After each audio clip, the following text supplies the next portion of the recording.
Assalamualaikum warahmatullahi wabarakatuh. Saya tergerak hatinya untuk melihat lokasi food estate di Wanam, Merauke. Di Merauke setelah menonton film Pesta Batik. Karena ada 3 pertanyaan yang saya ingin jawab dari hasil kunjungan saya. Pertama, apakah memang wilayah Merauke ini pantas dijadikan lumbung pangan? Kondisi alamnya cocok. Apakah ini memang terjadi kerusakan lingkungan, penebangan hutan, dan apakah memang ini menggusur rakyat? Itu yang saya ingin jawab. Nah, yang pertama saya menyatakan sesuai keahlian saya bahwa ini memang wilayah yang sangat cocok untuk lumbung pangan. Bayangkan di Papua, di Merauke ini ada 4 juta hektar lahan datar yang bisa dijadikan sawah. Sebagai gambaran, luas lahan tanam padi di Indonesia itu baru mendekati 12 juta hektar. Kalau 4 juta hektar, anggaplah, tapi saya menganggap bahwa ini hanya sekitar 1 juta hektar yang pertama jadikan luas pangan, maka itu akan bertambah luas tanam padi 2 juta hektar. 2 juta hektar artinya hampir 20% dari penambahan luas tanam. Kalau ini sudah jadi. Nah, dan saya melihat bahwa di wilayah-wilayah Merauke ini memang cocok untuk padi. Faktanya rakyat di sana sudah bertanam padi sejak dulu, bahkan sejak zaman Belanda sudah ada di sana. Nah, bahwa lingkungan di sana memang sangat cocok karena datar tinggi, air banyak, kemudian bukan tanah gambut. Ini tanah yang orang paham, yang pertanian paham, kalau tanah di bawahnya itu merah, di atasnya hitam, artinya itu tanah untuk cocok untuk sawah, karena merah itu menanam air, kemudian yang di atasnya itu tempat untuk humusnya. Dan ini hampir semua yang saya kunjungi itu seperti itu kondisi tanahnya. Ya, terhadap menyatakan ada hutan, ini kan alam perawan.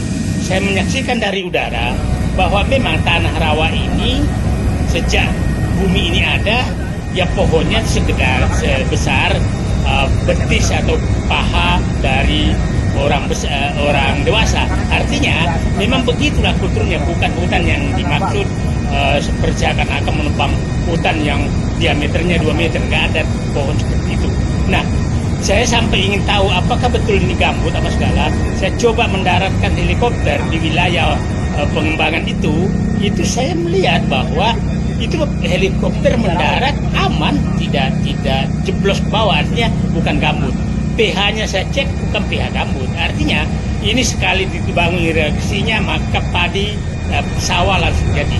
Nah, yang isu kedua dan isu ketiga bahwa ini seakan-akan pengembang, dalam ini kita sebutkan aja Haji Isam, ini mendapatkan 1 juta hektar. Perlu saya jelaskan, di wilayah pengembangan ini ada 3 kelompok. Kelompok pertama ada food estate, yang kedua pengembangan bioetanol yang tanahnya 1 juta hektar juga yang diserahkan kepada oligarki pemilik pabrik gula yang ada, yang itu kita sudah tahu semua. Kemudian yang ketiga adalah optimalisasi lahan pertanian yang sudah dimiliki rakyat.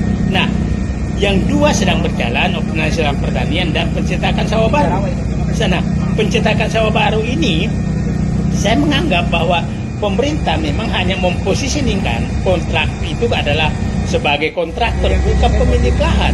Sampai saya bertanya kepada pihak yang disuruh membakar, apakah perusahaan Anda punya lahan di sini? Dia menyatakan tidak punya lahan dan tidak punya niat punya lahan di sana, dan semua hasil nanti pencetakan sawah baru diserahkan kepada pemerintah, dan pemerintah mau menyerahkan ke rakyat boleh, mau menyerahkan BUMN boleh.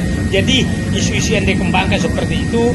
Nah, saya melihat ini adalah proyek yang pasti pihak menyatakan bahwa saya hidup menjadi pendukung. Saya mendukung ini karena memang ini proyek strategi nasional yang saya bantah bahwa ini merusak alam, yang saya bantah bahwa ini tidak cocok untuk pertanian, yang saya bantah bahwa ini adalah menyerahkan negara kepada pihak lain. Yang jelas menyerahkan itu adalah yang bioetanol. Kenapa Anda diam? Yang pengembang kita semua ribut. Nah, kelihatan sekali kan, lihat tuh lahan-lahan yang ada di sana itu tanahnya merah dan kompos. kompos di atasnya, tanah kompos di atasnya langsung jadi. Nah, jadi ini hanya ingin menjernihkan kepada publik sesuai fakta lapangan. Saya menyimpulkan bahwa pencetakan sawah baru di Wanam dan Merauke adalah sangat strategis dan perlu didukung. Yang kedua, bahwa ini buktinya negara yang akan mengembalikan yang rencana dibagi-bagi kepada pihak lain. Nah, yang ketiga, bahwa ini akan meningkatkan ketahanan pangan nasional. Perlu saya jelaskan, di Pesta Babi itu dia menyatakan bahwa ini menyerahkan aset-aset negara. Justru yang saya lihat bahwa Prabowo menghentikan penyerahan aset negara itu kepada oligarki.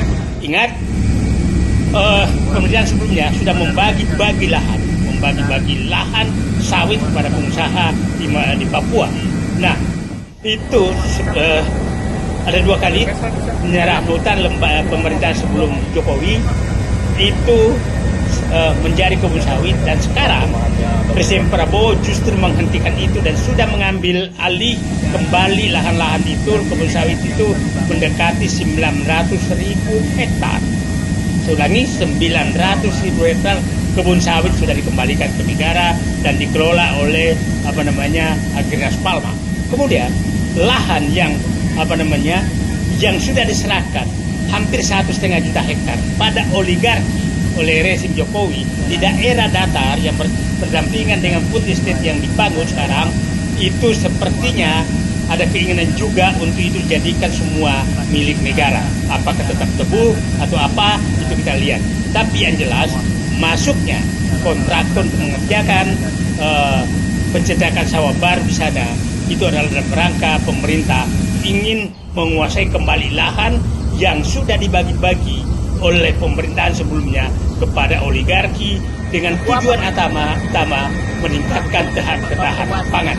Jadi saya kepada publik, insya Allah apa yang saya mukakan itu adalah fakta bahwa Merauke memang tempat untuk mengembangkan food estate yang cocok, bukan Kalimantan gambut, ini bukan gambut, dan masyarakat sana sudah menerima. Sekarang itu sedang berkembang, dan yang ditugaskan pemerintah ke sana yang disebut Haji Sam itu saya melihatnya tidak lebih sebagai kontraktor